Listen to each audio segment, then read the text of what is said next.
Hey guys, welcome to Wrestling Days and welcome to this week's NXT review. So the first thing that I've got to talk about is Kota Ibushi. Massive surprise to see him on this week's show, a welcome surprise, but I thought he stole it. I thought he stole the show. So excited to hear that they've signed this guy. Really excited to see that he's already made it onto NXT TV programming. But not only that, the match he has this week up against Murphy was just... it was brilliant. I mean, the match was brilliant. I thought there's one moment, and this is why we're going straight into this match, because there's one moment in this match that I think might be my favourite moment of the week, from an in-ring perspective. And that was the moment that, like Chun-Li in Street Fighter, when she goes like that and kicks up in the air. The sound that Kota Ibushi made when he kicked Murphy in the face, I still hear it when I close my eyes. It was phenomenal. I don't watch much Japanese wrestling, I'll be the first to admit this, right? I struggle to watch all the WWE stuff these days. But yeah, so I'm sure there are kickers and strikers that are better. But I'll be damned if I've seen any of them that are better than what I saw from Ibushi. He kicks the guy in the face from a standing point. It's just like... And then he grabs him, puts him into a German. The big disappointment for me was that he got a 2 count. That was a 3 all day long. All day long that was a 3. There's no way Murphy should have kicked out of that.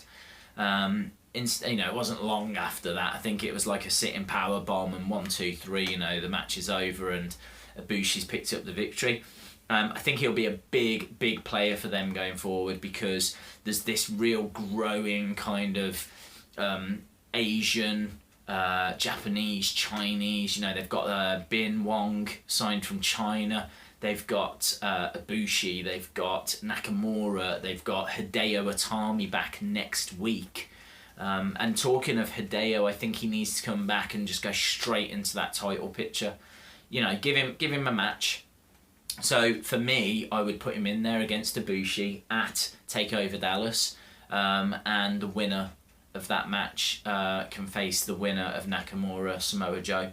Now that's going to sound really soon, but who else is there? Austin Aries? No way, what's he done? No way, Jose?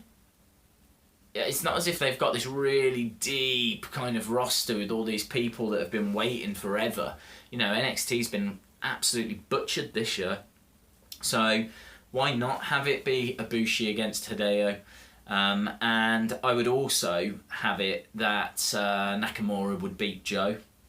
So Nakamura beats Joe, because it was announced this week that it will be Nakamura against Joe at NXT. So I would have Nakamura go over Joe, and I would have Hideo go over Ibushi, and then that sets up Nakamura against Hideo Itami. I just think that could be fascinating.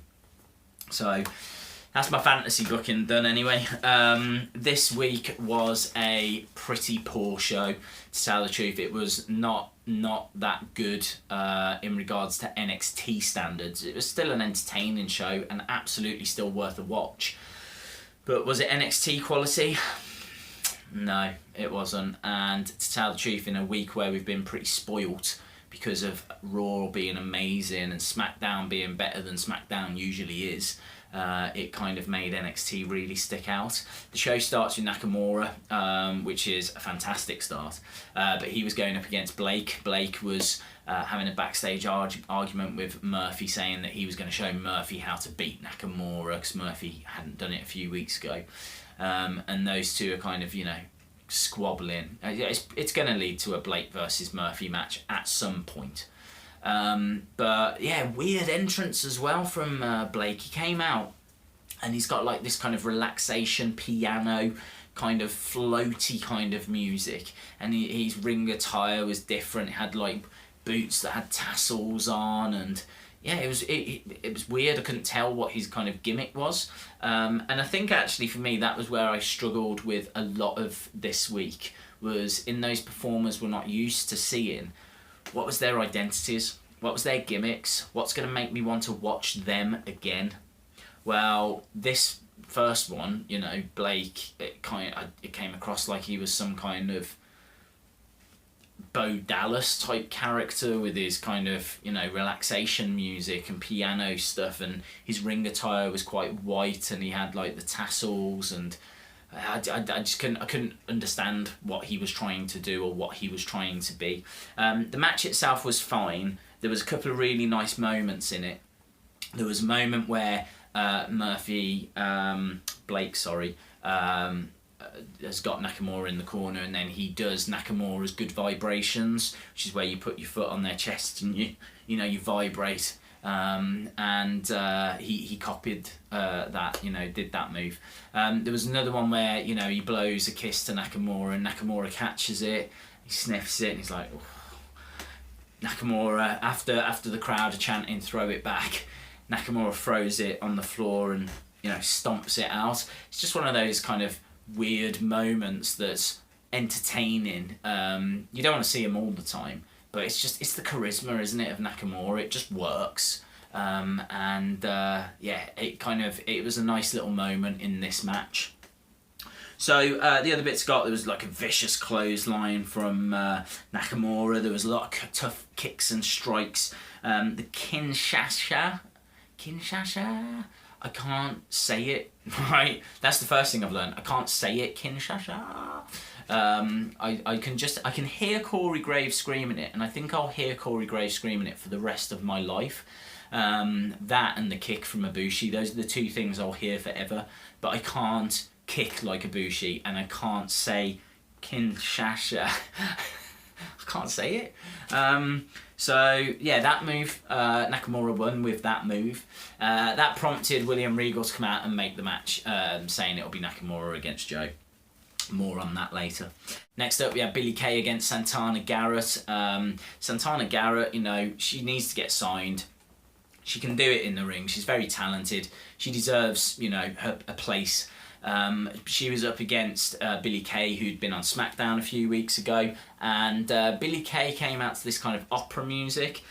Billie Kay also was wearing this kind of blue velvet costume. I couldn't work out what her gimmick was. So I struggled with kind of buying into the match. I knew I wanted Santana to win, but I wasn't bothered.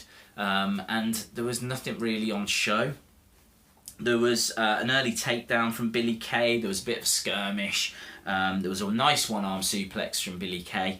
Give her credit for that. Big boot, real flat crowd, and Billie Kay picked up the victory.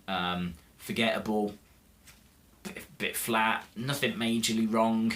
Just, yeah.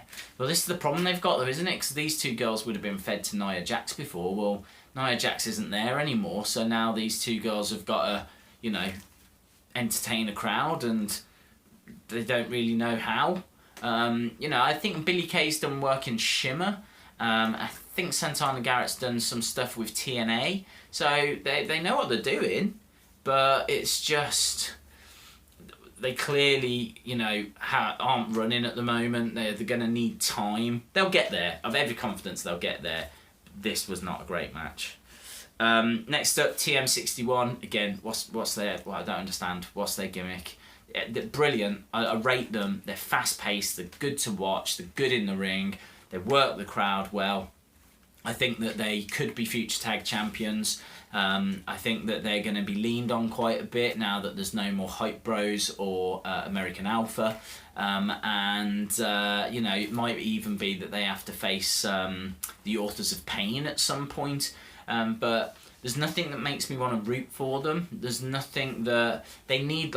They need a really good promo. TM61. I still don't even know what TM61 stands for, because wasn't it True Men Don't Kneel before, or something along those lines? Because it was TMTK, TMDK. Yeah, TMDK is what they were known before, and now they're TM61. I just don't know what that means. So I think there's more question marks around those guys than there should be at the moment. They were up against Rob Risen and Adrian Nails. I think it's Nails. Fast-paced, spine-buster, lots of strikes. The Thunder Valley is what won it for TM61. It was quite a vicious-looking move. But yeah, you know, it was good. It was probably the best match so far.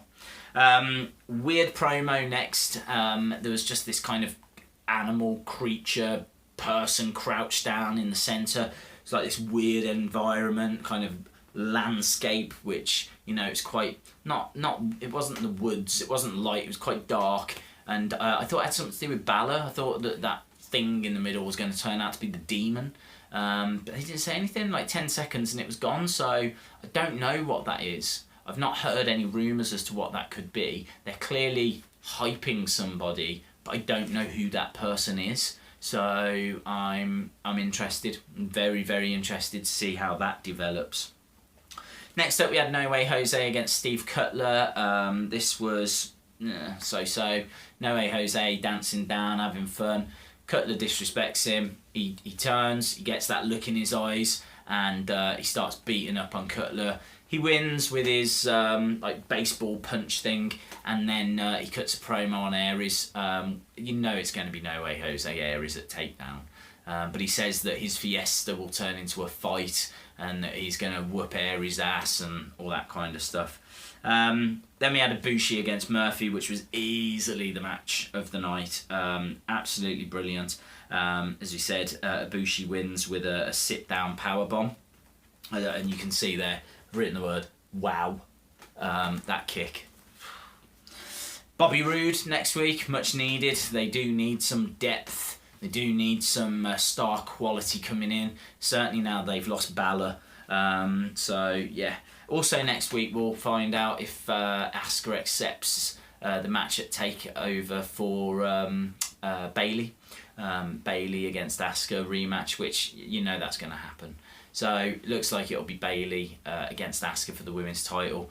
And I would reckon that that'll be Bayley's last match, and then she'll go to the main roster, hopefully SmackDown, because I think they need her.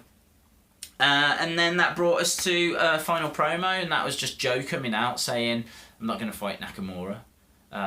Then Regal came out and went, you will, otherwise I'll strip you of the title. And so Joe went, all right then. And that was it. I mean, he kind of protested a little more than that, but that was basically what happened. So it didn't need it. You know, Ibushi should have been standing tall at the end of this week's show, you know. That kick, you know, this was a much better match from Ibushi than what we saw in round 1 of the CWC. So I gotta be honest, I watched this and I just thought, wow, how does Ibushi not win the CWC? How does he not win that? He's got to be the favourite. You'll have to watch my review though of the CWC straight after this, because it was a very interesting week on that, the Cruiserweight Classic. We're up to, well, this is the end of week 3, week 4, which will be the end of the first rounds. So yeah, lots going on. And that was it for NXT. As I said, pretty poor show by NXT standards. Hopefully it gets better next week though. Don't forget, you can follow me on Twitter and Facebook at Wrestling Days UK. If you haven't subscribed to the channel, it'd be wicked, crazy, awesome, good, if you could, or would, so that you don't miss out on any future videos. And I think that's it, you know, it's a lot to look forward to for next week. Hideo Itami and Bobby Roode and Asuka Bayley, you know, might be a contract signing with all of that. Might find out a little bit more about who that person was in that promo, and yeah, there's hopefully next week will be a little bit better. So cool. Thanks a lot for watching. Hopefully I will see you again next time. Bye for now.